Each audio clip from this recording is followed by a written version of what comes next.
चलिए स्टार्ट करते हैं एडमिशन के रिवीजन के साथ। एडमिशन ऑफ अ पार्टनर बहुत ही इंपॉर्टेंट चैप्टर है। सीबीएसई हो, गुजरात बोर्ड हो के आईएससी हो, मोस्ट प्रोबेबली 10 मार्क का क्वेश्चन गुजरात बोर्ड वाले होंगे तो उनके लिए 8 मार्क के दो क्वेश्चन पूछे जाते हैं। तो एक बार अपने थरली इसको एक बार रिवाइज करते हैं कि है क्या इस चैप्टर के अंदर। Meaning of admission of a partner. तो न्यू पार्टनर इज एडमिटेड, क्यों एडमिट किया जाता है? So he can bring additional capital. उसके पास स्किल हो इतनी जोरदार, इसलिए हम उसको लेके आते हैं।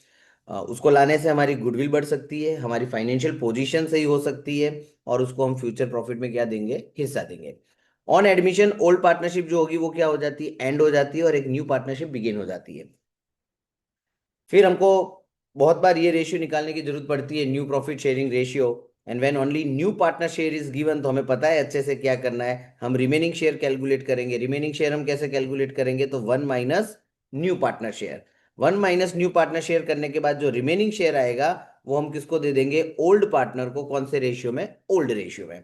जैसे एग्जाम्पल के तौर पे 3:2 ओल्ड रेशियो दिया हुआ है। सी को आप 1/5 शेयर के साथ इंट्रोड्यूस करते हो, तो 1 - 1/5 किया तो रिमेनिंग कितना बचता है? 4/5। और इस 4/5 को मैं इस ओल्ड रेशियो में बांट दूंगा। 3:2 मतलब 3/5 एंड 2/5। तो यहाँ पे मुझे ए और बी का न्यू रेशियो मिल गया। और सी का शेयर तो हमें दिया हुआ ही था, हमने इसको इक्विवेलेंट कर दिया तो हमारे पास न्यू रेशियो आ जाता है। ठीक है। फिर इसके अंदर अलग अलग तरीके से अपने को न्यू रेशियो ढूंढना होता है, वो आप डिटेल में जाओगे तब आपको पता चलेगा। फिर एक होता है हमारा sacrificing ratio. It is the part of old share which is given to the new partner. ठीक है, ओल्ड पार्टनर जो होंगे वो अपने हिस्से में से कुछ शेयर जो है वो न्यू पार्टनर को देंगे। ठीक है, तो जितना उन्होंने सेक्रीफाइस किया that is sacrificing ratio. Formula is old minus new. जैसे फॉर एग्जाम्पल ओल्ड रेशियो 3:2 है, और सी ने 1/5 लेना है उसको इक्वली, मतलब वो दोनों पार्टनर से इक्वली लेना चाहता है। तो 1/5 का इक्वली मतलब 1/10 ईच हुआ। भाई 1/10 ईच हुआ, तो हमको करना क्या है? ए का शेयर कितना है? 3/5। उसमें से जितना सी लेने वाला है वो माइनस कर देता हूं मैं। तो कितना लेने वाला है सी? 1/10। तो कितना बचेगा? 4/10। फिर in the same manner B के हिस्से में से भी हमने क्या कर दिया? जितना सी को देना था वो माइनस कर दिया। तो यहाँ पे हमारे पास बच गया बी का शेयर।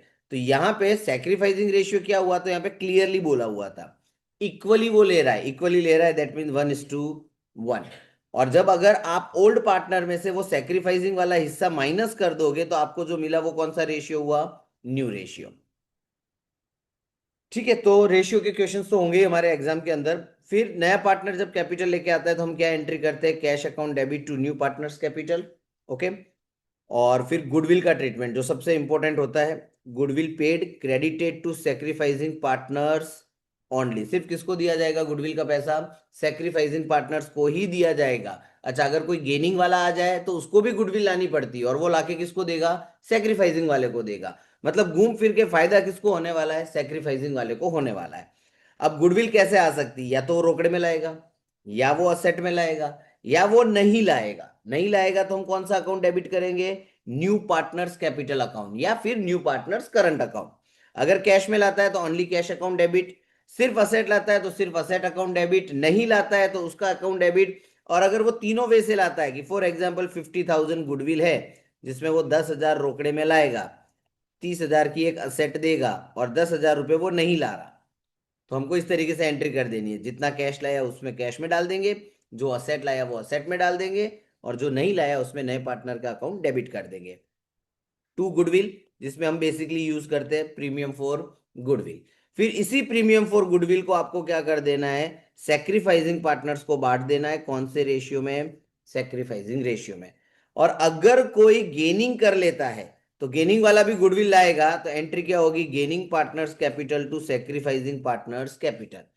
अच्छा, इसमें हम अमाउंट कैसे निकालेंगे गुडविल की, गेनिंग पार्टनर की? उसका जो गेनिंग रेशियो आता है उसके हिसाब से। उसके लिए आपके पास फर्म की टोटल गुडविल होनी चाहिए।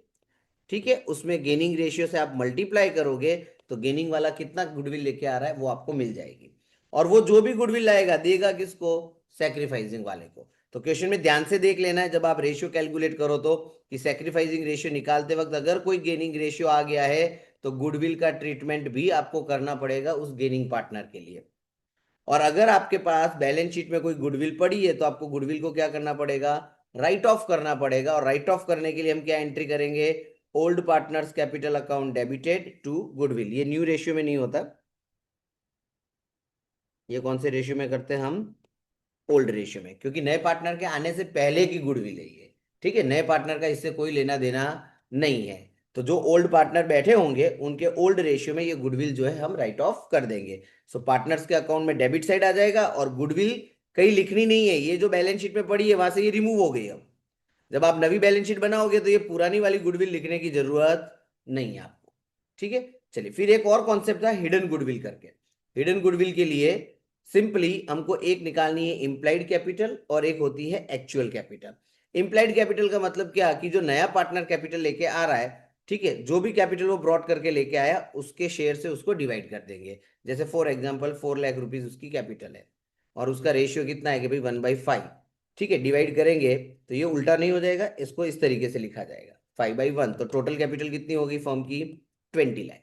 ठीक है, so this is implied capital. पहले आप इम्प्लाइड ढूंढ लोगे, फिर एक्चुअल कैपिटल जो होगी, एक्चुअल कैपिटल क्या होगी? जितने भी पार्टनर है उनकी कैपिटल का टोटल, प्लस ध्यान रखना है हमको रिजर्व्स भी इसमें क्या कर देना है, हमको ऐड कर देना है। फिर हिडन गुडविल, जो implied capital and actual capital है उसका जो डिफरेंस होगा उसको हम क्या कहेंगे? गुडविल कहेंगे। चांसेस बहुत कम है कि ये आपको एग्जाम में पूछा जाए। ठीक है, गुजरात बोर्ड में तो ना के बराबर है, बिल्कुल नहीं पूछा जाता हिडन गुडविल। और आईएसए में भी आज तक तो मैंने देखा नहीं कि कोई बड़े समय उन्होंने हिडन गुडविल डाली हो। बट एक बार गो थ्रू करना जरूरी है क्योंकि एमसीक्यू के अंदर ये पूछा जा सकता है।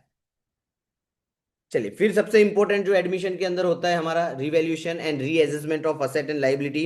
वो बहुत ही सिंपल है। अगर रिवैल्यूएशन पे प्रॉफिट हुआ या लॉस हुआ, अगर प्रॉफिट हुआ तो credited to old partner in which ratio? Old ratio. और अगर लॉस हुआ तो debited to old partner in old ratio. देखो पार्टनर्स कैपिटल में आपको हमेशा ध्यान रखना है कि ये जो क्रेडिट साइड है और डेबिट साइड है, क्रेडिट साइड में जो भी पार्टनर को मिलेगा, ठीक है, जो भी पार्टनर को हम देंगे वो सब हम क्रेडिट में लिखेंगे, और जो भी पार्टनर से हम लेंगे, पार्टनर से अगर हम टेकन करते हैं तो डेबिट करना है, और पार्टनर को हम कुछ भी देते हैं तो हम क्या करेंगे? उसको क्रेडिट। ये फिक्स है। ठीक है, चलिए अब असेट इंक्रीज होती है या डिक्रीज होती है तो क्या करना है? तो असेट इंक्रीज और लाइबिलिटी डिक्रीज, तो इसको कहते हैं प्रॉफिट हुआ। असेट का बढ़ना और लाइबिलिटी का घटना, तो उसको कहते हैं प्रॉफिट हुआ। असेट को डेबिट करो, लाइबिलिटी को डेबिट करो टू रिवैल्यूएशन। मतलब रिवैल्यूएशन अकाउंट में कौन सी साइड लिखना है हमको? Credit side. और इन द सेम मैनर में अगर असेट की वैल्यू घटी और लाइबिलिटी बढ़ी तो इसको कहते हैं कि फर्म को लॉस हो रहा है। और लॉस हो रहा है तो रिवैल्यूएशन अकाउंट में कौन सी साइड लिखना है हमको? डेबिट साइड लिखना है। ठीक है, और सामने असेट एंड लाइबिलिटी जो प्लस माइनस हमारी हो रही है, इसकी डायरेक्ट इफेक्ट हम कहां पे दे देंगे? बैलेंस शीट में। अगर इंक्रीज हुआ है तो बैलेंस शीट में इंक्रीज करके लिख लेंगे, लाइबिलिटी डिक्रीज हुई है तो लाइबिलिटी को डिक्रीज करके लिख लेना है। अगर कोई अनरिकॉर्डेड हो, जो असेट पहले से बैलेंस शीट में है ही नहीं, और उसके ऊपर कोई एडजस्टमेंट आपको दे दिया हो, तो आपको एंट्री लिखनी है asset account debit to revaluation. अब ये रिवैल्यूएशन में आप क्रेडिट साइड लिख लोगे और ये बैलेंस शीट में असेट में चला जाएगा। वहां पे वो असेट होगी नहीं क्योंकि ये अनरिकॉर्डेड था, आपको वो न्यू असेट के तौर पे उसको रिकॉर्ड कर देना है। इन द सेम मैनर अगर लाइबिलिटी आती है अनरिकॉर्डेड तो ये आपके लिए लॉस हो गया, सो रिवैल्यूएशन डेबिट टू लाइबिलिटी। ये आपको डायरेक्टली कहां लिख लेना है? बैलेंस शीट में लाइबिलिटी साइड। तो ये हो जाते हैं हमारे असेट एंड लाइबिलिटी के रिवैल्यूएशन रिलेटेड पॉइंट्स। अब फिर आता है हमारे पास वो एक्यूमुलेटेड प्रॉफिट रिजर्व लॉसेस जो दिए हुए हो तो उसका क्या करना है? तो उसमें कौन कौन से रिजर्व हो सकते हैं? जनरल रिजर्व होगा, P&L होगा, वर्कमैन कॉम्पेंसेशन फंड। लेकिन वो कब डिस्ट्रीब्यूट कर सकते हैं हम? आफ्टर एडजस्टिंग क्लेम, उनका क्लेम दिया हुआ होता है। इन्वेस्टमेंट फ्लक्चुएशन फंड, उसमें भी कब करना होता है distribute? After adjusting fall in value, मतलब प्राइस जो डाउन होगी इन्वेस्टमेंट की उसके बाद। चलो इन दोनों को अपने समझ लेते हैं, वर्कमैन कॉम्पेंसेशन फंड को, कि भाई बैलेंस शीट में वर्कमैन कॉम्पेंसेशन फंड आपको दिया हुआ है 20,000, और नीचे एडजस्टमेंट में ऐसा बोला है कि क्लेम आया है 5,000 का। तो हम क्या करेंगे? पहले क्लेम का पेमेंट हो जाता है, या फिर हम उसको आउटस्टैंडिंग में डाल देते हैं, और बाकी जो 15,000 बचे वो हम किसको बांट देंगे? ओल्ड पार्टनर को। कौन से रेशियो में? ओल्ड रेशियो में। अगर यहाँ पे क्लेम की अमाउंट 15,000 होती तो मैं कितना बांटता? 5,000। अगर क्लेम की अमाउंट 20,000 होती तो कितना बांटता? 0। और अगर क्लेम की अमाउंट 25,000 होती तो फंड कम पड़ गया। और अगर फंड कम पड़ गया तो डिफरेंस अमाउंट अब आप बांट नहीं सकते, आपको पैसों की जरूरत पड़ेगी। आप कहां से लेके आओगे उसको? रिवैल्यूएशन अकाउंट से। सेम लॉजिक हमको किस में दौड़ाना है? इन्वेस्टमेंट वाले में। लेकिन इन्वेस्टमेंट वाले में देने का तरीका अलग तरीके से होगा, कि आपको ये बैलेंस शीट में इन्वेस्टमेंट लिखा होगा कि भाई 30,000, और क्वेश्चन में लिखा होगा कि उसकी मार्केट वैल्यू 25,000 है। और यहाँ पे आपके पास एक फंड अवेलेबल होगा, investment fluctuation fund, for example 8,000। अब आपको इसको कंपेयर करना है कि भाई 30 से वैल्यू कितनी हो गई 25, कितने से वैल्यू डाउन गई 5,000 से। ये जो वैल्यू डाउन हुई ये एक तरीके का नुकसान है आपके लिए, और इस नुकसान के लिए आपने एक रिजर्व बना के रखा है जिसका नाम है इन्वेस्टमेंट फ्लक्चुएशन फंड। तो 8,000 मैंने साइड में रखे हुए, उसमें से 5,000 मैं निकाल दूंगा, तो अभी भी फंड कितना बचा 3,000, ओल्ड पार्टनर को बांट देंगे ओल्ड रेशियो में। सेम मैनर में अब आप ध्यान से देखो, इन्वेस्टमेंट 30 का ही रखता हूं, मार्केट वैल्यू में कर देता हूं इसकी फॉर एग्जांपल 20,000। अब मुझे नुकसान कितने का हो रहा है 10,000 का, लेकिन सामने फंड कितना पड़ा है खाली 8,000, तो यहां पे मुझे 2,000 लाने पड़ेंगे, फंड बच नहीं रहा, लाऊंगा कहां से रिवैल्यूएशन अकाउंट। बचे तो ही आपको ओल्ड पार्टनर को देना है, अदरवाइज देने की जरूरत नहीं है।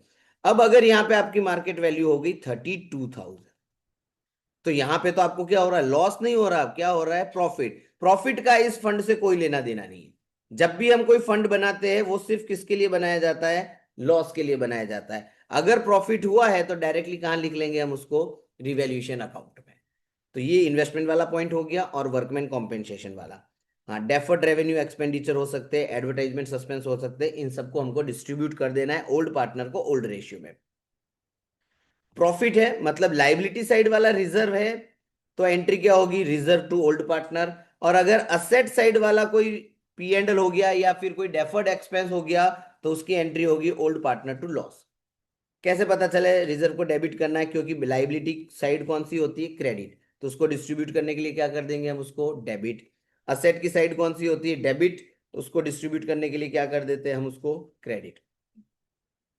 ठीक है, तो ये हमने सारे रिजर्व्स को बांट दिया। फिर आता है हमारा एडजस्टमेंट ऑफ कैपिटल। कई बार ये पूछा जाता है कि भाई कैपिटल को एडजस्ट करना है कौन से रेशियो में, न्यू रेशियो में। अब उसके लिए अलग अलग सिनारियो हो सकते हैं, जैसे कि यहाँ पे मैंने एक डमी एग्जांपल लिया है कि भाई find out total capital of the firm. सबसे पहले आपको फर्म की टोटल कैपिटल ढूंढनी है। कैसे ढूंढेंगे, तो कैलकुलेट, अच्छा ये स्टेप्स लिखे हैं मैंने, this is step 1, step 2 and step 3।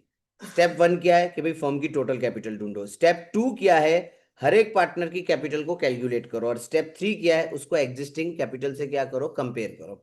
जैसे आपको कैपिटल दी है, total capital for example 5 lakh, उसको आप कौन से रेशियो में बांट दोगे, न्यू रेशियो में। तो देखो नीचे एक एग्जांपल दिया है मैंने कि टोटल कैपिटल 5 लाख है, न्यू रेशियो 2:1 है, तो ये मैंने टोटल कैपिटल को न्यू रेशियो में बांट दिया।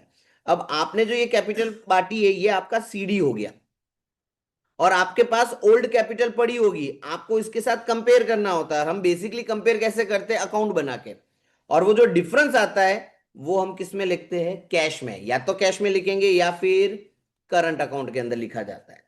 ठीक है, तो ये न्यू कैपिटल वाला कॉन्सेप्ट आपके एग्जाम में होने के पूरे पूरे चांसेस है। अच्छा, इसके लिए आपको अलग अलग मेथड से पूछा जा सकता है, अलग अलग वे में पूछा जा सकता है कि आपको किस तरीके से ये न्यू कैपिटल कैलकुलेट करनी रहेगी। कई बार ऐसा होता है कि जो न्यू पार्टनर आया उसके रेशियो के बेस पे आपको ढूंढना पड़ सकता है, और दूसरे भी अलग अलग तरीके आपको दिए हुए होंगे वहां पे। बट कॉन्सेप्ट यही रहेगा, आपको टोटल कैपिटल ढूंढ लेनी है, न्यू रेशियो में बांट देना है। न्यू रेशियो में बांटने के बाद जो अमाउंट आएगी उसको कंपेयर करना है ओल्ड कैपिटल के साथ, और जो डिफरेंस होगा उसको कहां लेके जाना है, कैश में।